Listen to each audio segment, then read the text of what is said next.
प्रशासन के निकम्मेपन की वजह से, सरकार के निकम्मेपन की वजह से ये घटनाएं हुई है। आज सरकार के पास उनका जवाब है। मैंने तो कहा था बन चंगा तो कटौती में गंगा, यानी कि जिसका मन साफ सुथरा है उसे कहीं जाने की जरूरत नहीं है। लेकिन आप बताओ, आप तो नारा देके बुला रहे थे कि आ जाओ आ जाओ, अमृत वर्षा हो रही है, लेकिन जब ये गरीब अमृत वर्षा में गए तो इनकी जान की रक्षा भी नहीं कर पाए। मैं मीडिया के माध्यम से कहना चाहता हूं, ये हत्याएं हैं और इनकी हत्या का दोषी सरकार है, मुख्यमंत्री है। मुख्यमंत्री को जवाब देना चाहिए कि उनके कुप्रबंधन की वजह से इतने लोगों की जान गई। तो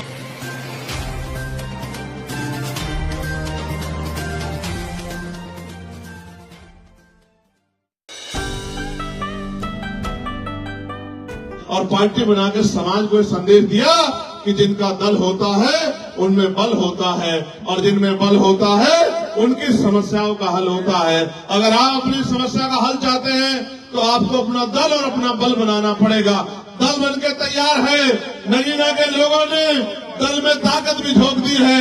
इस बार बारी मिल्कीपुर की है।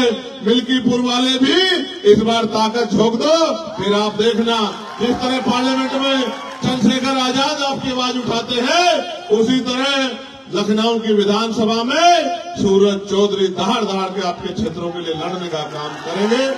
इस क्षेत्र में न सड़कें अच्छी, न बिजली पानी की व्यवस्था अच्छी, न कोई पूछने वाला है, और जिस तरह से निजीकरण हो रहा है, मुझे नहीं लगता कि अगले 10 साल बाद कोई सरकारी नौकरी भी रहेगी। 400-500 रुपए की मेहनत मजदूरी करके आप मुख्य धारा में नहीं जुड़ सकते हो। मेरे लोगों, जो मजदूरी कर रहे हैं उनको देख लो, घर बनाने में उनके जूते खिंच गए हैं। मुख्य धारा में जुड़ने के लिए आपको रोजगार चाहिए, पक्की नौकरी चाहिए, आपको लोन मिलना चाहिए जिससे आप उद्योग धंधे लगा सको, आपको अच्छी शिक्षा मिलनी चाहिए, अच्छा हेल्थ सिस्टम यहाँ बनना चाहिए। लेकिन मैं जानता हूँ ये सरकार समझती है कि अगर हेल्थ सिस्टम अच्छा हुआ तो ये जो प्राइवेट हॉस्पिटल है, यहाँ जो महंगा महंगा इलाज हो रहा है, वो इलाज कोई नहीं लेगा। जब सरकारी अस्पताल में अच्छा इलाज आ जाएगा तो लोगों की जेब कैसे काटोगे? एक तो महंगाई का दौर, ऊपर से बड़े बड़े प्राइवेट स्कूल। गरीब तो जाता सरकारी स्कूल में जहाँ पढ़ाई के नाम पे खाना पूर्ति है, और अमीर जाता है प्राइवेट स्कूल में जहाँ अच्छी पढ़ाई हो रही है। यानी कि गरीबों के आगे बढ़ने के सारे रास्ते सरकार बंद कर रही है। और आरक्षण आरक्षण आरक्षण की बात रोज करते रहते हैं। क्या करेंगे आरक्षण का जब पक्की नौकरी नहीं होगी? क्या करेंगे आरक्षण का जब सरकारी नौकरी नहीं होगी? आज तो पिछड़े वर्ग के लोग, बहुत बड़ी आबादी यहाँ रहती है, पिछड़े वर्ग के लोग अपने दिल पे हाथ रख के पूछे कि इन सरकारों ने आपको क्या दिया है। जिनकी 52% आबादी थी उनको 52% हिस्सेदारी मिलनी चाहिए थी। 52% आबादी को 12, 14, 15% हिस्सेदारी भी सही तरह नहीं मिल रही, और कोई पूछने वाला नहीं है। पहले पुलिस की भर्ती आती थी, टीचर की भर्ती आती थी, पटवारी सेक्रेटरी की भर्ती आती थी, 4th क्लास की चपरासी की भर्ती आती थी। आज तो अगर कोई आता है तो बस हमारी आहें और हमारा दर्द जो हम एक दूसरे से सुनते हैं, कोई पूछने वाला नहीं है।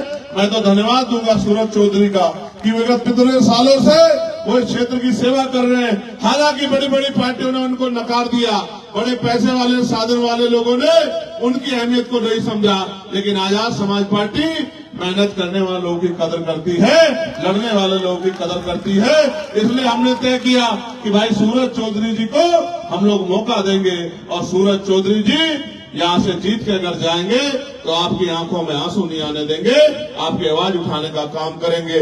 मैं जो आपसे कह रहा था, जब मैंने इस बार तुम पे कुछ बात कही थी तो मेरी बात को इधर उधर किया गया, लेकिन आप तो महामंडलेश्वर बोल रहे हैं कि प्रशासन के निकम्मेपन की वजह से, सरकार के निकम्मेपन की वजह से ये घटनाएं हुई है। आज सरकार के पास उनका जवाब है। मैंने तो कहा था बन चंगा तो कटौती में गंगा, यानी कि जिसका मन साफ सुथरा है उसे कहीं जाने की जरूरत नहीं है। लेकिन आप बताओ, आप तो नारा देके बुला रहे थे कि आ जाओ आ जाओ, अमृत वर्षा हो रही है, लेकिन जब ये गरीब अमृत वर्षा में गए तो इनकी जान की रक्षा भी नहीं कर पाए। मैं मीडिया के माध्यम से कहना चाहता हूं, ये हत्याएं हैं और इनकी हत्या का दोषी सरकार है, मुख्यमंत्री है। मुख्यमंत्री को जवाब देना चाहिए कि उनके कुप्रबंधन की वजह से इतने लोगों की जान गई। जो आए तो इस पाप धोने थे, पुण्य कमाने थे, लेकिन वो इस लायक भी नहीं कि अपने बच्चों में चले जाएं। किसी की बच्ची चली गई, किसी की मां चली गई, किसी का बेटा चला गया, और सब लोग मिलके आज गरीबों की लाशों में हंस रहे हैं। इसलिए मैं आपसे कहना चाहता हूं, ये सरकार सबको दे सकती है, लेकिन आपको इज्जत की जिंदगी नहीं दे सकती है। ये सरकार वादे करती है, 2022 में कहा किसानों की आय दुगनी कर देंगे, फिर कहा सिलेंडर 500 का दे देंगे, फिर कहा इतनी नौकरी दे देंगे। अगर मैं याद गलत नहीं हूं तो अभी प्रयागराज में यूपीएससी के बाद कितने बच्चे आंदोलन कर रहे थे, 4 दिन तक एक नौकरी नहीं दी मुख्यमंत्री ने। और जो भर्तियां थी 69,000 शिक्षक भर्ती का घोटाला, 20,000 पदों पर दलित पिछड़े वर्ग के बच्चों का अधिकार छीनने का काम इस सरकार ने किया। पटवारी की भर्ती में घोटाला, पुलिस की भर्ती में घोटाला, कोई पूछने वाला नहीं है। जिन गरीबों पर आज तक मकान नहीं पहुंचे उनकी हालत कैसी होगी, वो अपने बच्चों की सम्मान की रक्षा कैसे करते होंगे। जिनका रोजगार नहीं पहुंचा वो खाते क्या होंगे और वो अपने घर को चलाते कैसे होंगे। क्या गरीब हमेशा गरीब रहेगा? क्या गरीब हमेशा अपमानित होता रहेगा? क्या इन गरीबों के लिए जिनकी आवाज उठाने वाला कोई नहीं है?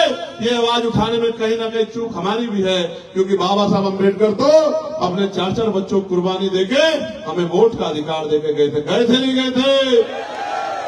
ये वोट का अधिकार तो है कि राजा महाराजा बड़े बड़े कुर्ते वाले पैसे वाले आपकी गलियों में आ रहे होंगे, नहीं आ रहे होंगे? आ रहे होंगे, नहीं आ रहे होंगे? ये सोचो, अगर ये वोट का अधिकार नहीं होता, ये आपकी शक्लें नहीं देखते, आपकी बस्तियां नहीं देखते। हाल जाके देखो, निकासी नहीं है। हाल जाके देखो, गड्ढे बने हुए सड़कों में। अभी मेरी लोकसभा में देखा था, नहीं देखा था? जब अधिकारियों को मैंने गारे में बुला के दिखाया कि देखो क्या हाल है, याद है नहीं याद है? आप सोचो, जब आप में मजबूत नेता होगा तो आपकी सुनवाई होगी। मैं यहाँ बहुजन समाज के लोगों से कहना चाहता हूँ, आपने सबको मौका दिया है, एक मौका सूरज चौधरी को भी तो भाई सूरज के हाथों को मजबूत करो। 5 तारीख को केतली का बटन दबाओ, फिर आप देखना कि 100 एमएलए वाली पार्टियां पीछे रह जाएंगी और अकेले एमएलए वाली पार्टी आजाद समाज पार्टी पूरे प्रदेश में गूंजती नजर आएगी। हर आदमी की आवाज बनेगा हमारा भाई सूरज। मैं आपसे अपील करता हूं और आपके साथ साथ अपने नेताओं से अपील करता हूं कि अगले 5-6 दिन सोना मत, ये आपकी परीक्षा है, आपकी मेहनत की परीक्षा है। मैं आपसे कहना चाहता हूं, आपने बहुत लंबे समय सेवा की है, संघर्ष किया है, उस संघर्ष को आयाम पे पहुंचाने का अवसर आ गया है। दिन रात मेहनत करो और आपका मुकाबला उनसे है जो बहुत बड़े पैसे वाले हैं, धन्ना सेठ है, जिनकी बड़ी बड़ी लेगेसी है। मगर याद रखना, काशीराम साहब कहते थे, तमन्ना अगर सच्ची हो तो रास्ते 1000 होते हैं और तमन्ना अगर झूठी हो तो बहाने 1000 होते हैं। अगर आपकी तमन्ना सच्ची है, आपका लक्ष्य सच्चा है, आपने ठान लिया है, तो कोई आपको नहीं रोक सकता।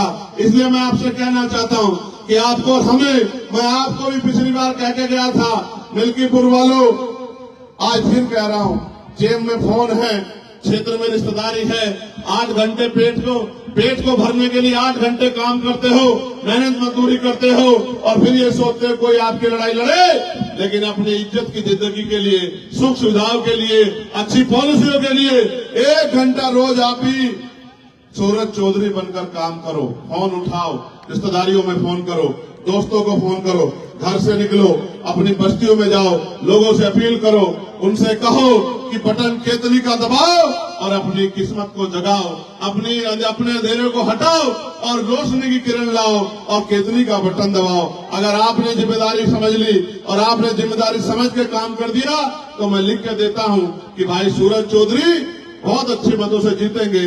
लेकिन वो तब तक जो है मजबूरी में लंबे समय तक इधर उधर काम कर रहे थे, लेकिन अब वो अपने घर में आ गए हैं। और माननीय काशीराम साहब कहते थे कि दूसरों के महलों से अच्छी होती है अपनी झोपड़ी। बताओ, इनकी मदद करोगे नहीं करोगे? बताओ, इस उत्तर प्रदेश को इस सरकार से, जिसने सरकार ने गरीबों के हक छीने, उससे मुक्ति दिलाओगे नहीं दिलाओगे? क्या यहां से अपनी आवाज मजबूत कर दोगे नहीं कर दोगे? तो आज के बाद अपने आप सूरज चौधरी बन के काम करोगे नहीं करोगे? लोगों को घरों में जाके जगाओगे नहीं जगाओगे? लोगों को अपना निशान बताओगे नहीं बताओगे? इस लड़ाई को आगे बढ़ाओगे नहीं बढ़ाओगे? ये आपके हाथ में है कि अगले 2.5 साल जो उत्तर प्रदेश में 2 साल बचे वो कैसे होंगे, ये आपके हाथ में है। अगर आपने समझदारी दिखाई, आपने जिम्मेदारी दिखाई, आपने अपनी वोट का सही प्रयोग किया और अगले 4-5 दिन सूरज चौधरी बनकर मेहनत कर ली, तो मेरी बात को याद रखना कि टीवी की पट्टी पर चलेगा कि मिल्कीपुर वालों ने इतिहास रच दिया। एक गरीब के बेटे को जैसे नगीना ने सांसद बनाया था, ऐसे ही विधायक बना के असेंबली में भेज दिया। और आप याद रखना, नसीम साहब यहां बैठे, जिस दिन आजाद समाज पार्टी का एमएलए विधानसभा में गूंजेगा, अच्छे अच्छों की नींद हराम हो जाएगी जो गरीबों का अधिकार छीन कर बैठे हैं। मेरी बात को याद रखना, कोई ऐसा नहीं है, चाहे पुलिस के साथी हो, चाहे आर्मी के भाई हो, चाहे अर्धसैनिक बल हो, चाहे होमगार्ड हो, चाहे पीआरडी के जवान हो, चाहे आशा आंगनबाड़ी बहनें हो, चाहे ग्राम सेवक हो, रोजगार सेवक हो, भोजन माता हो, सबकी आवाज को पार्लियामेंट में उठा के उनकी समस्या को हल करवाने का काम हमने पुरजोर कोशिश की है। अगर ये ताकत आपने उत्तर प्रदेश में बना ली तो याद रखना कि फिर आपकी समस्याओं पे कोई जो है चुप नहीं रहेगा, सबको बोलना पड़ेगा। बताओ, जब मैं पार्लियामेंट में गया अकेला नीले पटके वाला था या नहीं था, बताओ। और इस बार कितने नीले पटके वाले देखे आपने? और अब तो गृह मंत्री नीला पटका पहन के घूम रहे हैं और विपक्ष के नेता भी जय बापू जय भीम की बात कर रहे हैं। जिन्होंने जीते जी कभी बाबा साहब अम्बेडकर का सम्मान नहीं किया, उनके रास्ते रोकने का काम किया, वो भी जय बापू जय भीम कह रहे हैं। आप समझो ये क्यों जरूरत पड़ी? क्योंकि अम्बेडकरवादी आपका अपना भाई पार्लियामेंट में चला गया है। ऐसे ही जब ये जाएगा तो इधर का माहौल भी ऐसा हो जाएगा, यहाँ भी नीले पटके वाले आ जाएंगे, यहाँ से भी मानवता की बात होगी, यहाँ भी गरीबों की बात होगी। ये जो टैक्स के आधार पर गरीबों को लूटा जा रहा है, ये टैक्स बंद होगा।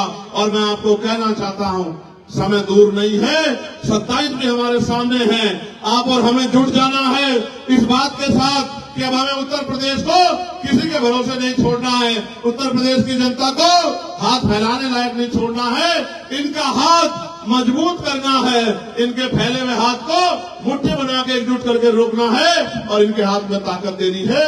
इनके बच्चों के लिए अच्छे स्कूल, अच्छे कॉलेज, अच्छी यूनिवर्सिटियां, उद्योग धंधे, इंडस्ट्रियल एरिया, अच्छे अस्पताल, डिग्री कॉलेज, पॉलिटेक्निक कॉलेज, और वो सब में पढ़ाई और इलाज मुफ्त होना चाहिए गरीबों का, जिससे मुख्य धारा में आ सके, पक्की नौकरी लोगों को मिले, आरक्षण सही तरह लागू हो।